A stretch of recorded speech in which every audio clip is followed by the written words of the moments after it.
Hi friends, welcome back to my channel. It's me Aleena. അപ്പോൾ ഇന്നൊരു പുതിയ സ്റ്റോറിയാണ്, നമുക്ക് കേൾക്കാം. എൻ്റെ പേര് അനൂപ്.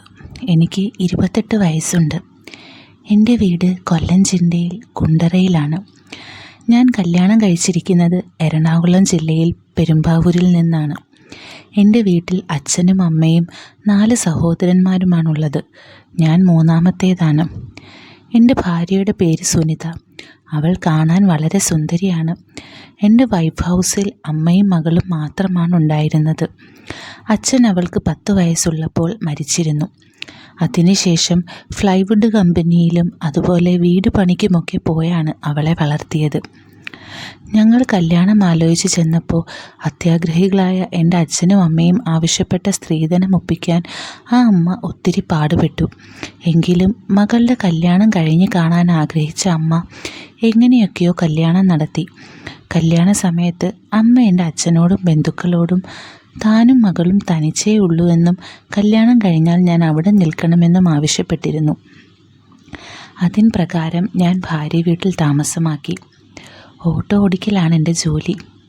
കല്യാണം കഴിഞ്ഞ് ഞാൻ അവിടെ അടുത്തുള്ള സ്റ്റാൻഡിൽ ഓട്ടോ ഓടിക്കാൻ തുടങ്ങി. വൈഫിന് അടുത്തുള്ള LP സ്കൂളിൽ ക്ലർക്കായി ജോലി കിട്ടി. ഓട്ടോ ഓടിക്കുന്നതിനിടയിൽ ഞാൻ ഓട്ടമില്ലാത്തപ്പോഴും ഊണ് കഴിക്കാനും വീട്ടിൽ വരാറുണ്ട്. അങ്ങനെ കല്യാണം കഴിഞ്ഞ് 6 മാസമായി. ഒരാഴ്ചയായി അമ്മ പണിക്ക് പോകുന്നില്ല. ഞാൻ കാരണം ചോദിച്ചപ്പോൾ ഒന്നുമില്ലെന്ന് പറഞ്ഞു. 2 ദിവസം കൂടി കഴിഞ്ഞു. ആരോടും മിണ്ടാതെ വല്ലാത്ത ടെൻഷനിലാണ് അമ്മ എന്ന് ഞാൻ അറിഞ്ഞു. വൈഫ് സ്കൂളിൽ നിന്നും 4 ദിവസത്തേക്ക് ടൂറ് പോവുകയാണ്. അവൾ പോയി കഴിഞ്ഞ് അമ്മയോട് വിശദമായി ചോദിച്ചറിയണമെന്ന് ഞാൻ തീരുമാനിച്ചു. അങ്ങനെ അവൾ വെളുപ്പിന് ടൂറ് പോയി. ഒരു 8 മണിയായപ്പോൾ ഞാൻ അമ്മയെ വിളിച്ച് കാര്യം തിരക്കി. അമ്മ, അത് മോനെ, നിന്നോട് എങ്ങനെയാണ് പറയേണ്ടതെന്ന് എനിക്കറിയില്ല. നിങ്ങളുടെ കല്യാണം നടത്താൻ മോൻ്റെ ബന്ധുക്കൾ ചോദിച്ച സ്ത്രീധനം ഒപ്പിക്കാനായി ഞാൻ ജോലി ചെയ്യുന്ന വീട്ടിൽ നിന്നും കുറച്ച് പൈസ വാങ്ങിയിരുന്നു പലിശയ്ക്ക്. 3 മാസം ഞാൻ വളരെ കഷ്ടപ്പെട്ട് പലിശ കൊടുത്തു. ഇപ്പോൾ അത് മുടങ്ങി. അവർ വിളിച്ചുകൊണ്ടിരിക്കുക. ഞാൻ ഫോൺ സൈലൻ്റാക്കി വെച്ചിരിക്കുകയാണ്. ഇനി എന്ത് ചെയ്യുമെന്നെനിക്കറിയില്ല.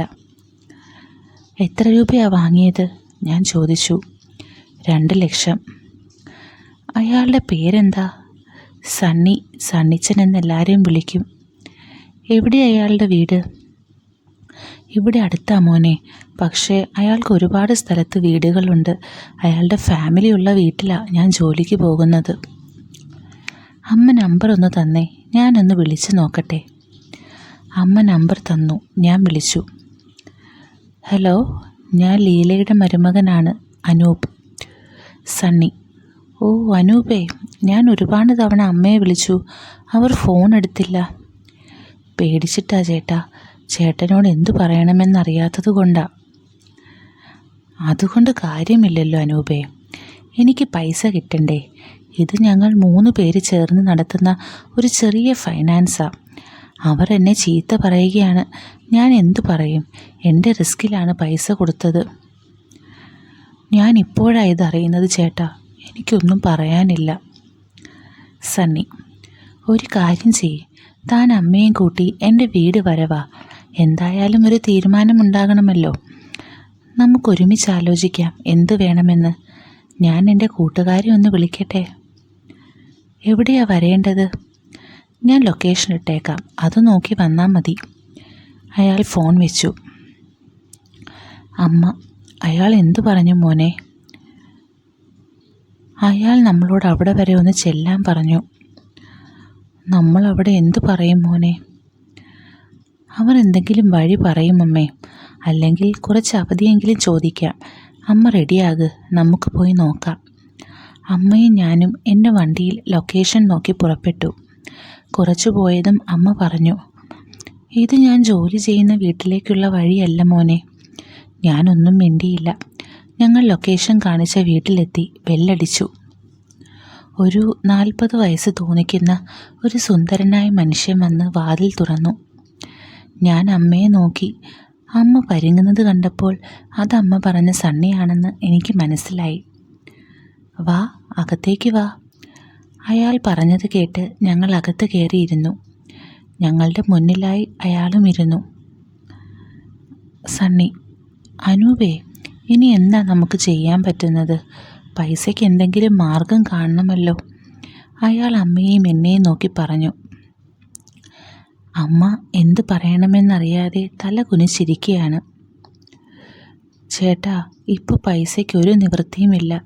കുറച്ച് അവധി തന്നാ. എത്ര അവധി തന്നാൽ നിങ്ങൾക്കത് തന്നു തീർക്കാൻ പറ്റും? അതിനെനിക്ക് മറുപടി ഉണ്ടായിരുന്നില്ല. നിങ്ങളിരിക്ക്, ഞാൻ എൻ്റെ കൂട്ടുകാരോടൊന്ന് ആലോചിക്കട്ടെ. അയാൾ ഫോൺ എടുത്ത് അകത്തേക്ക് പോയി. ഞാനും അമ്മയും എന്ത് ചെയ്യണമെന്നറിയാതെ അവിടെ ഇരുന്നു. 5 മിനിറ്റിന് ശേഷം അയാൾ പുറത്തു വന്നു. സണ്ണി: ഞങ്ങളൊരു തീരുമാനം എടുത്തിട്ടുണ്ട്. അത് നിങ്ങൾക്ക് സ്വീകാര്യമാണെങ്കിൽ ഇതിവിടെ തീരും. അറിയാമല്ലോ, നിങ്ങളുടെ ആധാരം പിന്നെ 2 ചെക്കും എൻ്റെ കയ്യിലുണ്ട്. അത് മറക്കരുത്. വാ, ഞാൻ അനൂപിനോട് കാര്യം പറയാം. അയാൾ എന്നെയും കൂട്ടി ഞങ്ങളുടെ സംസാരം അമ്മ കേൾക്കാത്ത ദൂരത്തിൽ നിന്ന് എന്നോട് സംസാരിച്ചു. അയാൾ പറഞ്ഞത് കേട്ട് ഞാൻ ഞെട്ടി. ഞാൻ ഒരിക്കലും കേൾക്കാൻ ആഗ്രഹിക്കാത്ത കാര്യമാണ് അയാൾ പറഞ്ഞത്. പിന്നീട് അയാൾ പറഞ്ഞതൊന്നും ഞാൻ കേട്ടില്ല. അപ്പോൾ പറഞ്ഞ പോലെ അനൂപേ. അയാൾ എന്നെ പിടിച്ച് അമ്മയുടെ അടുത്തെത്തി. ഞാൻ അനൂപിനോടൊരു കാര്യം പറഞ്ഞിട്ടുണ്ട്. അതെന്താണെന്ന് അവൻ പറയും. അത് നിങ്ങൾ 2 പേരും ശരിക്കും ആലോചിച്ചൊരു മറുപടി പറയേ. ഞാൻ പ്രതീക്ഷിക്കുന്നത് പോലെ ഒരു മറുപടി തന്നാൽ ഇവിടെ നിങ്ങളുടെ എല്ലാ കടങ്ങളും തീർത്ത് സമാധാനമായി പോകാം. അല്ലെങ്കിൽ പ്രശ്നമാകും. നിങ്ങൾ ആലോചിക്കേ. ഞാൻ ഈ റൂമിലുണ്ടാകും. അയാൾ അമ്മയെ ഒന്ന് ഒഴിഞ്ഞു നോക്കിയാണത് പറഞ്ഞത്. അയാൾ അടുത്ത മുറിയിലേക്ക് കയറി. ഞാൻ എന്ത് പറയണമെന്നറിയാതെ വിഷമിച്ചു. അമ്മയുടെ അടുത്തിരുന്നു. ഞാൻ അമ്മയുടെ മുഖത്തേക്ക് നോക്കി. 42 വയസ്സുണ്ട് അമ്മയ്ക്ക്. പക്ഷേ അത്രയും തോന്നില്ല. കഷ്ടപ്പാടിലാണ് വളർന്നതെങ്കിലും കൊഴുത്ത ശരീരമാണ് അമ്മയ്ക്ക്. പൊക്കം കുറഞ്ഞ് വെളുത്ത് ആര് കണ്ടാലും ഒന്നുകൂടി നോക്കുന്ന ശരീരം. 10 വർഷമായി ആൺതുണയില്ലാതെ ജീവിക്കുന്നതാണ്. ഒറ്റ നോട്ടത്തിൽ ഒരു ചരക്ക്. ഇന്ന് ഈ തുടുത്ത ശരീരം കടത്തിൻ്റെ പേരിൽ 3 ആണുങ്ങളുടെ കരുത്തറിയും. ആ ചിന്ത എന്നെ കോരിത്തരിപ്പിച്ചു. എന്താ മോനെ, അയാൾ എന്താ പറഞ്ഞത്? അമ്മയുടെ ആ ചോദ്യം എന്നെ ചിന്തയിൽ നിന്നുണർത്തി. ഞാൻ എങ്ങനെ അമ്മയോട്? ഞാൻ പറയാൻ വിഷമിക്കുന്നത് കണ്ട് അമ്മ എൻ്റെ കയ്യിൽ പിടിച്ചു. എന്തായാലും നമ്മൾ നേരിടണം. മോൻ പറയേ. അമ്മ ആകാംക്ഷയോടെ എന്നെ നോക്കി. അമ്മേ, അയാൾ പറഞ്ഞു അവർക്ക് അമ്മയൊന്ന് വഴങ്ങിക്കൊടുക്കണമെന്ന്. താഴോട്ട് നോക്കിയാണ് ഞാനത് പറഞ്ഞത്. അമ്മ ഒന്ന് ഞെട്ടിയതുപോലെ എനിക്ക് തോന്നി. അമ്മ എൻ്റെ കയ്യിലെ പിടുത്തം വിട്ടു. കുറച്ചു നേരം എന്തൊക്കെയോ ആലോചിച്ച് കണ്ണടച്ചിരുന്നു. 5 മിനിറ്റ് കഴിഞ്ഞ് അമ്മ എന്നെ നോക്കി. മോനെ, നമ്മുടെ കടം തീരുമെങ്കിൽ സമ്മതമാണെന്ന് പറയേ. ഇതോടെ എല്ലാം തീരുമല്ലോ. മോളിതൊരിക്കലും അറിയരുത്. പിന്നെ ഞാനൊരു ചീത്തയാണെന്ന് മോൻ ചിന്തിക്കുകയും ചെയ്യരുത്. എല്ലാം ഇവിടെ തീരട്ടെ, പറയൂ. അമ്മ മുഖം പൊത്തി കരഞ്ഞു. എനിക്ക് സങ്കടമായി. അല്പനേരം അങ്ങനെ ഇരുന്നിട്ട് ഞാൻ അയാളുടെ വാതിലിൽ മുട്ടി. പ്രതീക്ഷിച്ചിരുന്നതുപോലെ അയാൾ പെട്ടെന്ന് വാതിൽ തുറന്നു. എന്തായി അനൂപേ, എന്ത് തീരുമാനിച്ചു? അത് ഞങ്ങൾക്ക് സമ്മതമാണ്. ഇതോടെ എല്ലാം തീരുമല്ലോ. Good, very good. അപ്പോൾ ഞാൻ എൻ്റെ കൂട്ടുകാരെ ഒന്ന് വിളിക്കട്ടെ. നീ അവിടെ ഇരിക്കുക. അയാൾ അമ്മയെ നന്നായി കണ്ണുകൊണ്ട് ഒഴിഞ്ഞു നോക്കി ചിരിച്ചിട്ട് അകത്തേക്ക് പോയി. 5 മിനിറ്റിനകം അയാൾ പുറത്തു വന്നു. അതെ, എൻ്റെ കൂട്ടുകാരിപ്പോൾ സ്ഥലത്തില്ല. നാളെ എത്തൂ. നിങ്ങൾക്ക് ഇന്ന് തന്നെ പോകണമെന്ന് നിർബന്ധമൊന്നുമില്ലല്ലോ. ഇയാളുടെ വൈഫ് എവിടെ? അവൾ സ്കൂളിൽ നിന്നും ടൂറ് പോയിരിക്കുക. ഓഹോ, അതും കൊള്ളാം. അപ്പോൾ അങ്ങനെ തന്നെ. നമുക്ക് 2 ദിവസം ഇവിടെ നിന്ന് എൻ്റെ കൂട്ടുകാർ വന്നു കഴിഞ്ഞ് അടിച്ചു പൊളിച്ച് പിരിയാം. എന്താ? അയാളുടെ നോട്ടം കണ്ട അമ്മയെ ഇപ്പോൾ പിടിച്ച് കടിച്ച് തിന്നുമെന്ന് തോന്നും. വാ, നമുക്ക് മുകളിലേക്ക് പോകാം. അയാൾ എന്നെയും അമ്മയും കൂട്ടി മുകളിലേക്ക് നടന്നു. ഒരു റൂമിൻ്റെ വാതിൽ തുറന്ന് ഞങ്ങൾ അകത്ത് കയറി. അത്യാധുനിക രീതിയിലുള്ളൊരു റൂമായിരുന്നു അത്. അകത്തേക്ക് കാല് വെച്ചതും AC-യുടെ തണുപ്പിൽ ഞാനൊന്ന് വിറച്ചു. 10 പേർക്ക് സുഖമായി കഴിയാൻ പാകത്തിലുള്ള വലിയൊരു റൂം. അമ്മയെ കട്ടിലിരുത്തി അയാൾ എന്നെയും പിടിച്ച് ഒരു ഗ്ലാസ് ഡോർ തള്ളി തുറന്ന് അകത്ത് കയറി. അപ്പോഴാണ് ഞാൻ അറിഞ്ഞത്, ഇതൊരു വലിയ ഹാളാണ്. അത് ഗ്ലാസ് ഇട്ട് 2ആയി തിരിച്ചിരിക്കുന്നു. അവിടെയുള്ള കട്ടിലിൽ അയാൾ എന്നെ ഇരുത്തി. അയാളും കൂടെ ഇരുന്നു. സണ്ണി, അനൂപേ, ഇത് ഗ്ലാസ് ഭിത്തിയാണ്. അവിടെ നിന്നും ഇങ്ങോട്ട് നോട്ടം കിട്ടില്ല. ഇവിടെ ഇരുന്നു കൊണ്ട് നിനക്ക് വേണമെങ്കിൽ ഇവിടെ ഞങ്ങൾ തമ്മിൽ നടക്കാൻ പോകുന്ന കാര്യങ്ങൾ കാണാം. നിനക്ക് വേണമെങ്കിൽ മാത്രം. പിന്നെ താഴെ വേലക്കാരി പെണ്ണുണ്ട്. അവിടെ പോയി നിനക്ക് ഇഷ്ടമുള്ള ഭക്ഷണം കഴിക്കാം.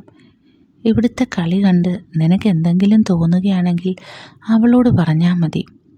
മുറ്റ് ചരക്ക, ഞങ്ങളുടെ സ്വന്തം ആളാണ്. നിനക്ക് എന്ത് വേണേലും അവൾ തരും. ഒരു കുഴപ്പവുമില്ല. അയാളൊന്ന് കുലുങ്ങിച്ചിരിച്ചു.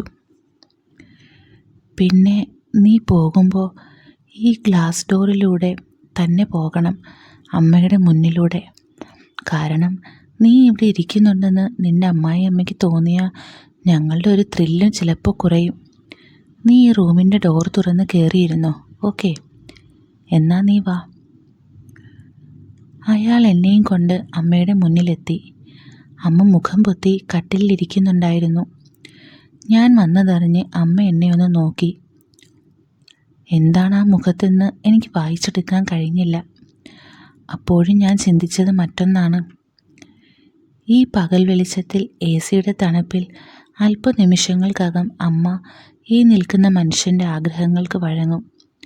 ആ ചിന്ത എൻ്റെ മനസ്സിനും ശരീരത്തിനും പുതിയൊരു ഉന്മേഷം നൽകിയതുപോലെ എനിക്ക് തോന്നി. പോകാം നമുക്ക്. വീണ്ടും അയാളുടെ ശബ്ദം എന്നെ ഉണർത്തി. താഴെ പോയിരുന്നോട്ടോ, ഞങ്ങൾക്ക് കുറച്ച് പണിയുണ്ട്. അമ്മയെ നോക്കിക്കൊണ്ട് അയാൾ എന്നോടായി പറഞ്ഞു. എന്നെ പുറത്താക്കി ആ വാതിലടഞ്ഞു. ഞാൻ അല്പനേരം അവിടെ നിന്നിട്ട് മെല്ലെ സ്റ്റെപ്പ് ഇറങ്ങി ഹാളിൽ പോയിരുന്നു. കുറച്ച് കഴിഞ്ഞ് എനിക്ക് ദാഹിക്കുന്നത് പോലെ തോന്നി. ഞാൻ മെല്ലെ കിച്ചൺ നോക്കി നടന്നു. കിച്ചണിൽ അയാൾ പറഞ്ഞ സ്ത്രീ തിരക്കിട്ട പണിയിലായിരുന്നു. അധികം വണ്ണമില്ലാത്ത ഇരുനിറത്തിലുള്ള കാണാൻ ചന്തമുള്ള പെണ്ണ്. പിന്തിരിഞ്ഞു നിൽക്കുന്ന അവളുടെ മുഴുപ്പ് എന്നെ അത്ഭുതപ്പെടുത്തി. എൻ്റെ കാൽപെരുമാറ്റം കേട്ടിട്ടാവണം അവൾ തിരിഞ്ഞു നോക്കി. എന്താ വേണ്ടേ? അവൾ നന്നായി ചിരിച്ചുകൊണ്ട് ചോദിച്ചു. വെള്ളം വേണമെന്ന് ഞാൻ കൈകൊണ്ട് കാണിച്ചു.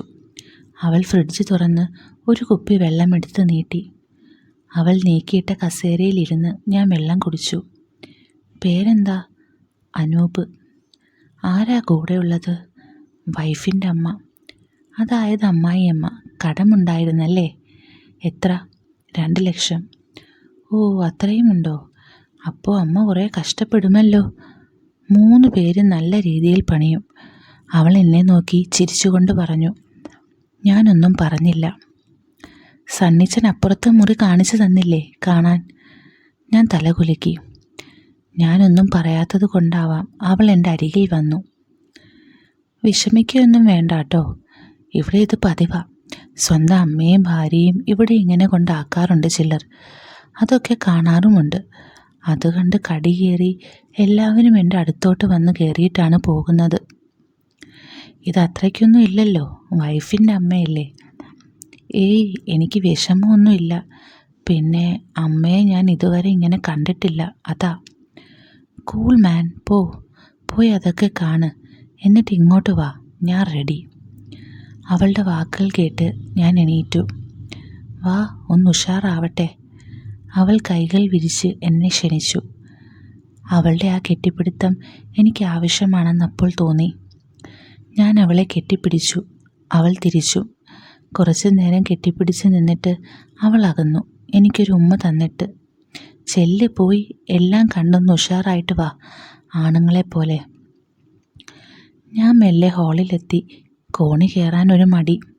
15 മിനിറ്റായി ഞാൻ താഴെ വന്നിട്ട്. അകത്തിപ്പോൾ എന്തായിരിക്കും നടക്കുന്നത്? അമ്മ നന്നായി സഹകരിച്ചിട്ടുണ്ടാകുമോ?